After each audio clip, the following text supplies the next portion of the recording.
Hello friends, good evening. This is Omkar Singh. You are most welcome to my YouTube channel, The OK English. If you visit first, please subscribe the channel. If you like video, please like, share and comments. My dear friends, PGT LT Great English का glossary of literary terms का part 3 discuss किया जाएगा।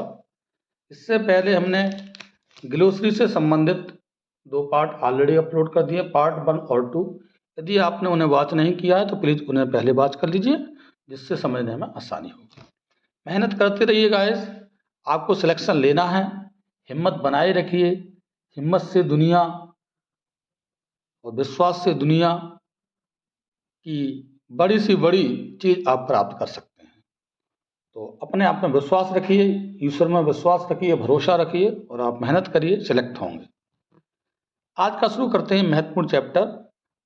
Friends, आपसे गुजारिश करेंगे comments अवश्य किया करें। पहला वर्ड हमने लिया है ग्लोसरी का हाइपरबल। इसे अतिशयोक्ति भी कहते हैं।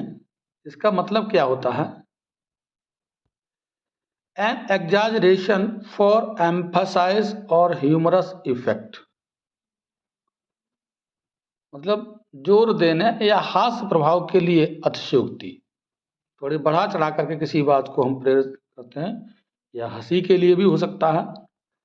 जैसे सारी लंका जल गई, गए निशाचर भाग, हनुमान की पूंछ में लग ना पाई आग। तो ये क्या एक हाइपरबल है? इसका उदाहरण भी आप समझ सकते हैं। या I saw 10,000 at a glance, ये भी इसका एग्जाम्पल है। हम 10,000 एक ही दृष्टि में देखें तो ये असंभव चीज है। 10,000 हम कैसे देख सकते हैं? तो ये हाइपरबल है। ठीक है, नेक्स्ट वन वर्ड है हमारा ग्लोसरी का इमेजरी, मतलब है कि कल्पना करना। Words and phrases that create vivid experiences or a picture for the reader. Word and phrases ऐसे शब्द और वाक्यांश जो रीडर्स के लिए विशद या विभिन्न प्रकार के अनुभव या चित्र बनाते हैं, वो हमारे क्या कहलाते हैं? इमेजरी कहलाते हैं, कल्पना कहलाते हैं। उसके मन में आते हैं विभिन्न प्रकार की पिक्चर्स सुझी जाती हैं, तो हमारी कल्पनाएं कहलाती हैं। आयरनी, इसे विडंबना कहते हैं। A contrast between appearance and actuality, दिखावट और वास्तविकता के बीच में जो अंतर होता है उसे आयरनी कहते हैं। रियलिटी में कुछ और है और दिखाया कुछ और जा रहा है, वो आयरनी कहलाता है। अब देखिए, आयरनी के कई प्रकार से वर्बल आयरनी होती है, इसे कहते हैं मौखिक irony. A writer says one thing but means something entirely different. जैसे कोई राइटर किसी चीज को कहता है, एक बात को कहता है, लेकिन उसका मतलब कुछ और होता है। मतलब वो कुछ लिख रहा है तो वर्बल मतलब मौखिक होता है, ऐसे बोल रहा है, बोलते हुए समय, लेकिन वो कुछ बोलना चाह रहा है, कुछ वर्ड कह रहा है, लेकिन उसका मीनिंग कुछ और होता है, लोग लगाते कुछ और हैं, तो ये वर्बल आयरनी कहलाती है। एक होता है सिचुएशनल आयरनी, परिस्थितिजन्य विडंबना। जैसे occurs when something happens that is entirely different from what is expected. परिस्थिति वाली होती है कि जब होती है जब कुछ ऐसा होता है जो अपेक्षित से बिल्कुल अलग होता है। क्या कुछ होने वाला था, क्या कुछ हो गया, ये सिचुएशनल आयरनी के अंतर्गत आता है। एक होती है dramatic irony guys. occurs when the reader knows information that the characters do not.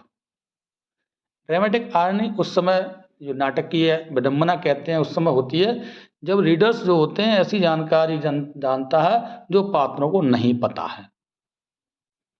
मतलब पात्रों को नहीं पता, लेकिन रीडर्स को पता है, पाठकों को पता है कि क्या कुछ इसमें घटित होने वाला, लेकिन वास्तव में कैरेक्टर्स उनके बारे में शायद वो जानकारी नहीं। ड्रामेटिक आयरनी कहलाती। लिटरल, अब लिटरल जो शाब्दिक होती है, शाब्दिक इसे वर्ड कहते हैं। A word for word interpretation for what is written और said. A word for word मतलब जो लिखा या कहा गया उसका शब्दांश, एक एक शब्द से अर्थ निकालना, वो हमारा लिटरेचर कहलाता है, अर्थात सीधा शाब्दिक अर्थ किसी वर्ड का देना। मेटाफर दिया है गाइस, ये तो जानते ही हैं आप, रूपक अलंकार होता है। A figure of speech in which a comparison or analogy is made between two seemingly unlike things, as in the phrase evening of life। इसमें क्या होता है, ये मेटाफरिक फिगर ऑफ स्पीच होता है गाइस, इसमें दो अलग अलग चीज़ों के बीच तुलना या सादृश्य तो बनाया जाता है। जैसे एक एग्जाम्पल दिया है, इवनिंग ऑफ लाइफ, जीवन की शाम। तो जीवन की शाम, ये रूप दे दिया गया किसी चीज का। इसमें वर्ड्स एज लाइक नहीं दिए होते हैं, सिमिली में एज लाइक सो वर्ड दिए होते हैं, उसमें नहीं दिए होते हैं। तो किसी चीज का रूप प्रदान करता है। मिटोनमी बहुत आता है गाइस, इसे लक्षण अलंकार कहते हैं। A figure of speech that substitute the name of a related object, person और idea for the subject at hand. Metonym का मतलब होता है कि ये वह फिगर ऑफ स्पीच होता है जो विषय के लिए संबंधित वस्तु, व्यक्ति या विचार के नाम को प्रतिस्थापित करता है।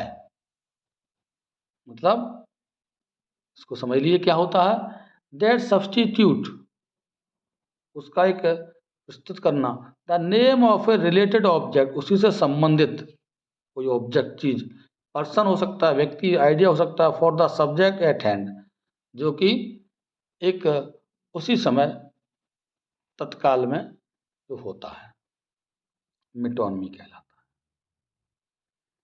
नेक्स्ट वर्ड लिया मूड। मूड किसे कहते हैं, द फीलिंग और atmosphere that a writer creates for the reader.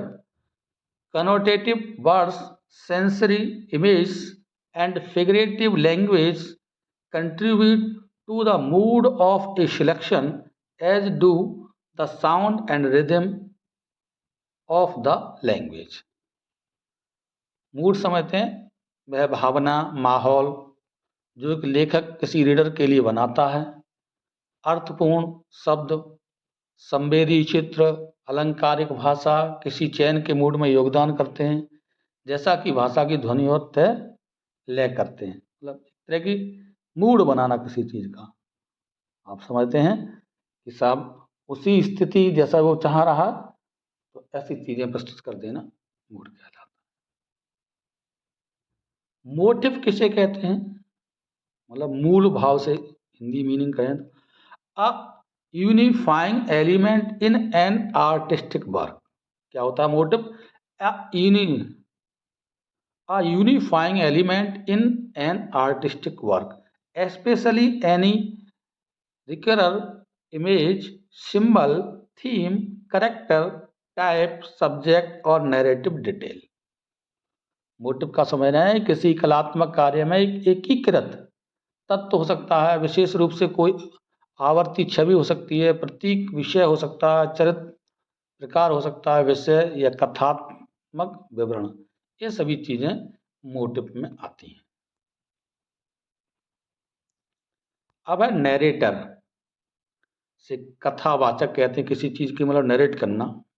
The person from whose point of view events are conveyed. First person, the narrator is a character in the story, uses the pronoun आई।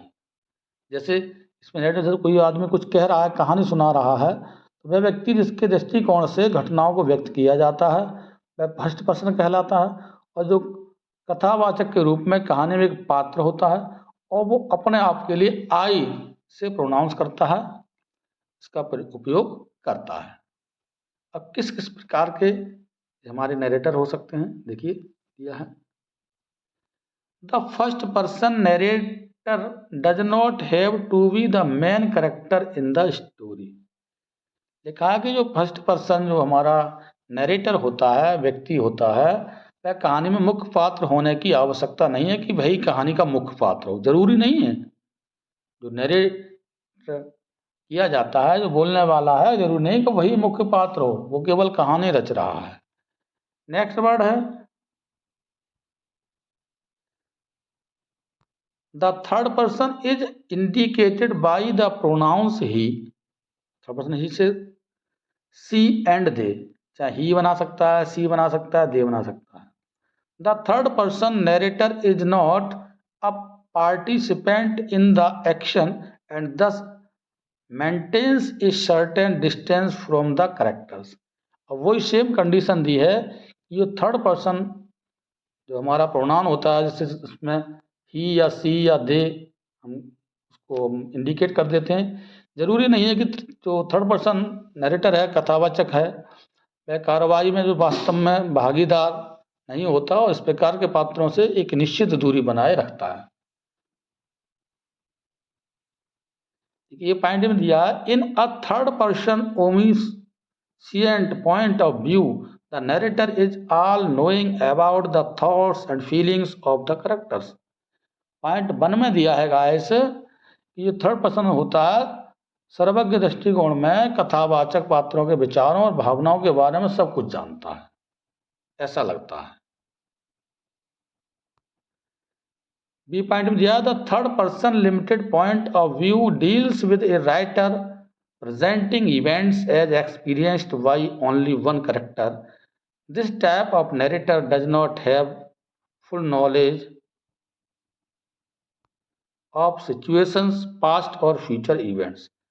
अब ये third person की बात की जा रही है guys, इसमें दिया गया कि जो थर्ड पर्सन होता है, सीमित दृष्टिकोण के लेखक द्वारा घटनाओं को केवल एक पात्र द्वारा अनुभव के रूप में प्रस्तुत करने से संबंधित है। इस प्रकार के नरेटर को स्थितियों या अतीत या भविष्य घटनाओं का पूरा ज्ञान नहीं होता है, वो केवल सुनने मात्र के लिए रखा जाता है। अगला दिया, in third person objective the story conveys only the external details of the characters, never their thoughts और इनर मोटिवेशन। अगला पॉइंट दिया है, जो थर्ड पर्सन होता है वह कहानी में केवल पात्रों के बाहरी विवरण को व्यक्त करता है या करती है, कभी भी उनके विचारों या आंतरिक भावनाओं को नहीं, केवल बाह्य चीजों की जानकारी होती है। जरूरी नहीं है कि इसमें जो नरेट कर रहा है या सुनना है कि रियल पात्र है, नहीं, केवल दिखा दिया जाता है। अब ओनोमेटोपोइया हमारा नेक्स्ट वर्ड है, टर्म्स है द फॉर्मेशन और use of words such as whoosh, cuckoo, whose meaning is suggested by the sounds of the word itself, boom, cling, plop. ओनोमेटोपोइया आप जानते हैं, ये ध्वनि से संबंधित होता है। इसमें शब्दों का निर्माण या उपयोग, जैसे भन बनाना होता है, कोयल की कूक होती है, इसका अर्थ ध्वनि से ही सुझाया जाता है। बूम है, क्लिक है, फ्लॉप है, इस तरह के जो साउंड के संबंधित जो वर्ड्स होते हैं वो हमारे ओनोमेटोपोइया होते हैं। कुत्तों की भौंक है, वार्क करना। ऑक्सीमोरोन, ऑक्सीमोरोन मतलब विरोध प्रकट करना, विरोधाभास, इसे अलंकार कहते हैं।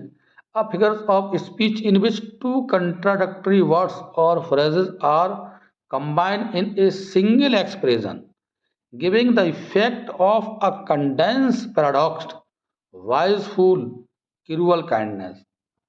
ऑक्सीमोरोन जो होता है हमारा, दो अपोजिट चीजें एक ही अभिव्यक्ति में प्रस्तुत की जाती हैं, जो कि एक तरह का पैराडॉक्स का थोड़ा सा हमें भाव दर्शाता है। जैसे वाइज फूल, अब वाइज बुद्धिमान, फूल मूर्ख, दोनों ही अपोजिट वर्ड हैं, बुद्धिमान मूर्ख। ऐसे ही क्रूअल काइंडनेस, निर्दयी दयालुता। तो ये सब क्या है, ये अपोजिट वर्ड हैं, एक साथ में यूज हो रहे हैं, हमारे ऑक्सीमोरन में आते हैं। तो गैस आज के लिए ये कैसा रहा आप लिख सकते हैं कमेंट्स बॉक्स में। और नेक्स्ट पार्ट 4 बहुत जल्दी ही कल तक आपको के पास पहुंचने वाला है। तैयारी करते रहिए, कुछ छूटने नहीं देंगे, बस धीरज रखिए। कुछ भाइयों की कमेंट्स बॉक्स में लिखा है कि वोकेब के बारे में लिखा है एक दो लोगों ने, तो उन फ्रेंड्स के लिए हम सूचना देना चाहते हैं, वॉकअप बहुत जल्दी ही कराएंगे, क्योंकि वॉकअप हम जो चाह रहे हैं कि थोड़ा लेट कराएं। अब इसके बाद हम जो बर्सपत्र लेना चाह रहे हैं, ज़्यादातर लोगों की बर्सपत्र की डिमांड है। पीजीटी पीजी दोनों में ही आता है। पहले हम कॉमन जो दोनों में आते हैं वो टॉपिक्स लेंगे, फिर इसके बाद बर्सपत्र के बाद तत्काल हम टीजीटी पीजीटी के अलग अलग, जॉन मिल्टन, गर्ल्स वर्दी इधर टीजीटी में रह जाता है, बाकी पीजीटी के जो भी हमारे राइटर्स हैं उनके बारे में थोड़ा थोड़ा एक एक वीडियो दोनों का डाले रहेंगे। Thanks for watching this video. Take care.